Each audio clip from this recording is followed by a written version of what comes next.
நேற்று மாலை பொழுதில் ஒரு 3 மணிக்கு மேல் இருக்கும். ஆமாம், ஒரு 3 மணிக்கு மேல் இருக்கும்.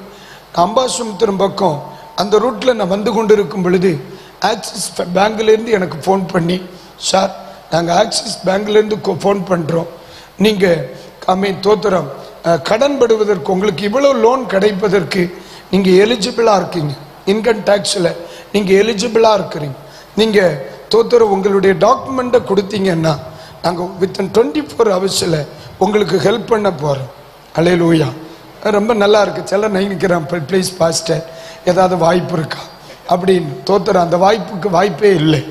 ஒன்று புரிந்து கொள்ளுங்கள். அவனே சிரிச்சிட்டு சொன்னேன், நீங்கள் பெரியவங்களா சின்னவங்களான்னு தெரியல, ஆனால் தங்கச்சி நீங்கள் சம்பளம் வாங்கிட்டு என்ன சாபத்துக்கு உட்படுத்துறீங்களேன்னு கேட்டேன். நேற்றுக்கு சாய்ந்துரும். அது உடனே என்னன்னு, அது என்ன ரெக்கார்டிங் கால் இல்லையா, அதனால ஃப்ரீயாக பேச முடியாது.